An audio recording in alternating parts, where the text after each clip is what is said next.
Глобальная инициатива ПРООН «Климатическая перспектива» активно поддерживает выполнение климатических обязательств в рамках второй фазы в более чем 60 странах, включая Кыргызстан.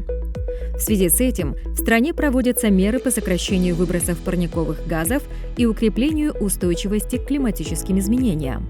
Глобальная инициатива предоставляет партнерам возможность обмениваться опытом, передовыми технологиями и практиками в области климатической ответственности, а также подчеркивает важность солидарности и сотрудничества в противостоянии вызовам изменения климата. Кыргызская республика активно участвует в глобальных усилиях по борьбе с изменением климата через определяемые на национальном уровне вклады ООН-УФ, направленные на снижение выбросов парниковых газов и адаптацию к климатическим изменениям. Страна также оценивает свою готовность к выполнению Парижского соглашения с участием различных уровней власти. Сегодня климатическая повестка стала одним из приоритетных вопросов нашего времени. И Кыргызская республика, как активная участница глобальных усилий, не остается в стороне. Страна осуществляет стратегические программы и проекты, ориентированные на устойчивое развитие через климатоустойчивое развитие и адаптацию к изменению климата. Изменение климата уже происходит. Мы все являемся свидетелями радикальных перепадов температур, аномальной жары летом и тепла зимой. ПРООН продолжает поддерживать правительство, местные органы власти и местные сообщества в разработке планов адаптации, особенно в уязвимых регионах и среди малообеспеченных слоев населения. Кыргызстан, являясь членом форума уязвимых стран, подчеркивает необходимость международного сотрудничества в решении проблемы изменения климата. Несмотря на то, что Кыргызстан несет ответственность лишь за 0,03% глобальной концентрации углерода в атмосфере, установление долгосрочного видения углеродной нейтральности становится одинаково важным и выгодным для Кыргызстана. Это видение предусматривает, как долгосрочные адаптационные и митигационные цели будут стратегически встраиваться в планы развития и далее инвестироваться.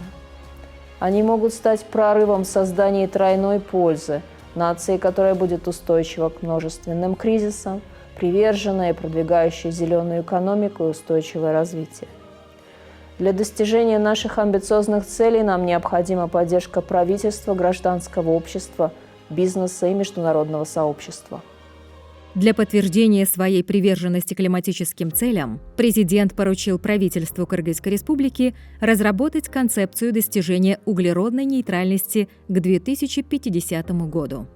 Этот план включает в себя реализацию ООН-УФ в качестве основного механизма действий по сокращению выбросов парниковых газов и адаптации к изменению климата.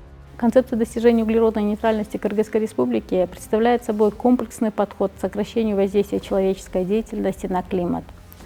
Одной из основных целей данной концепции является снижение выбросов парниковых газов в ключевых секторах экономики. В энергетике, например, основное внимание уделяется переходу от традиционных источников энергии, таких как уголь и нефть, к более чистым источникам, включая возобновляемую энергию.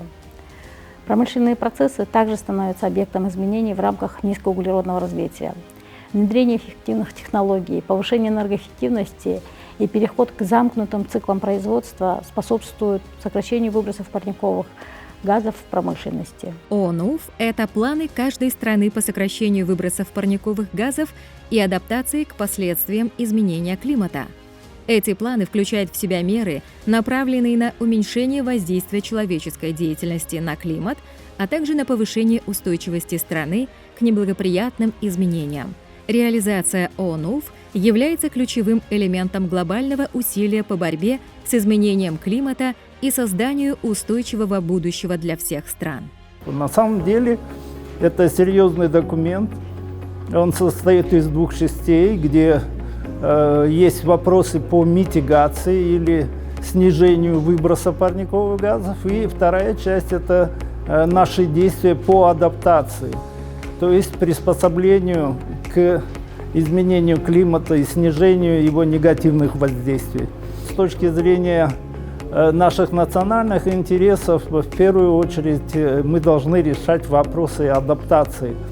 Это определяется природно-климатическими условиями, в которых мы с вами живем, нашим горным ландшафтом и тем режимом гидрологическим, в котором мы находимся. Отсюда важность вопросов адаптации, отсюда необходимость больше обращать на это внимание как научным учреждениям, так и, конечно, органам управления.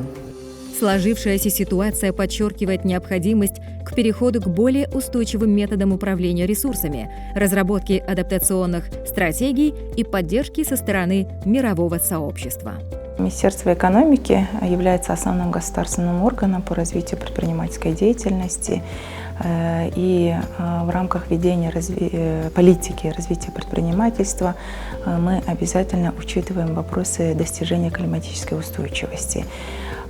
И в этом направлении, учитывая важную роль частного сектора, мы последние годы совместно с командой ПРООН непосредственно в работе разработки ОНУФ и концепции низкоуглеродной нейтральности мы привлекли частный сектор.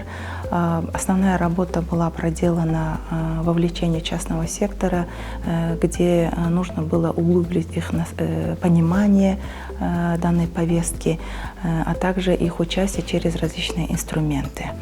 Сокращение выбросов парниковых газов – ключевой аспект борьбы с изменением климата.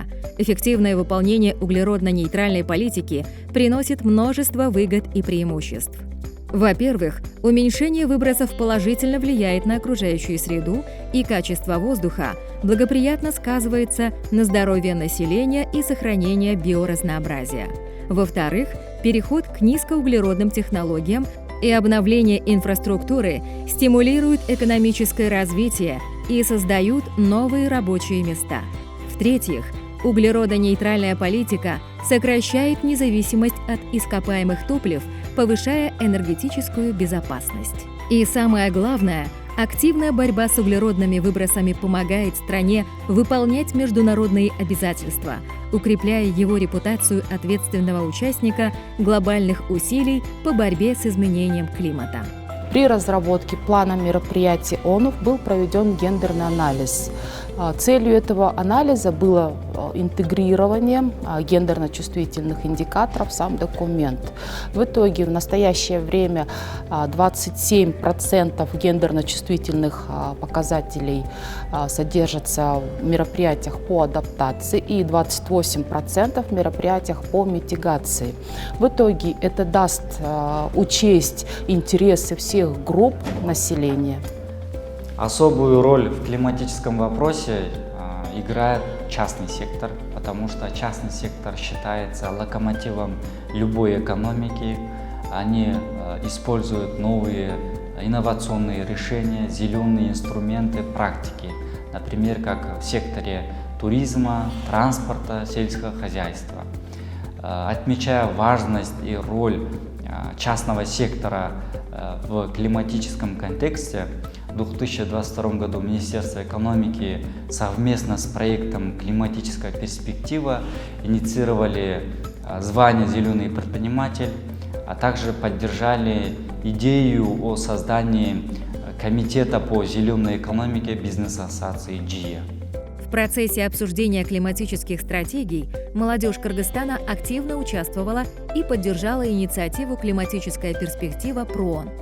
Были проведены национальная и региональная конференции молодежи по вопросам климата, а также организован молодежный караван, который объездил всю страну и просвещал о климатически устойчивых мерах, включая посадку деревьев.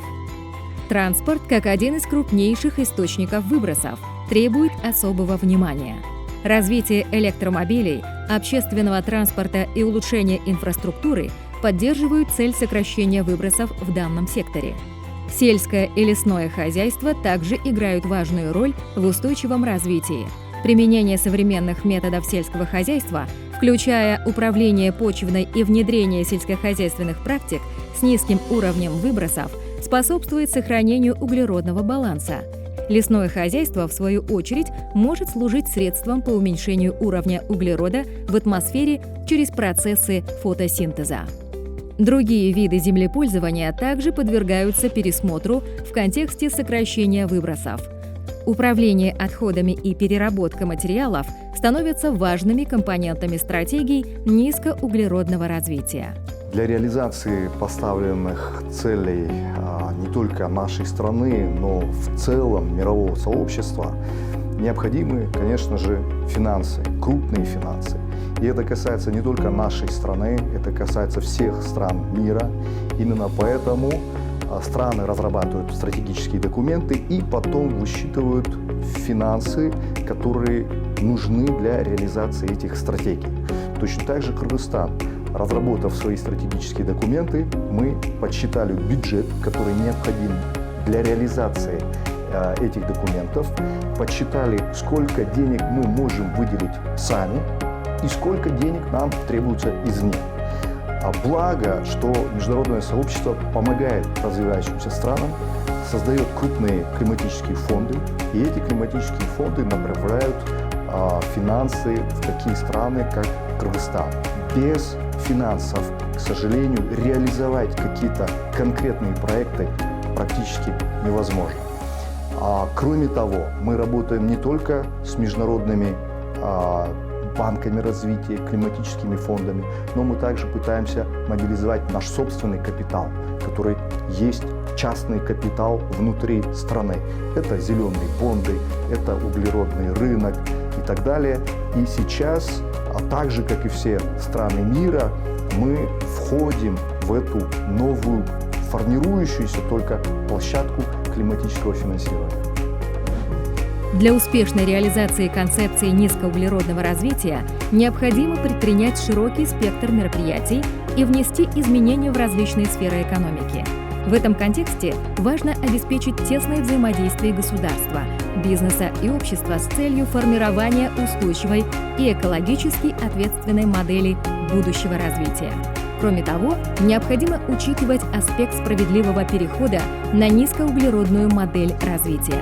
Этот принцип обеспечит равноправное участие всех сторон и создаст основу для устойчивого и эффективного преобразования. ПРООН будет продолжать играть ключевую роль в глобальных усилиях по борьбе с изменением климата.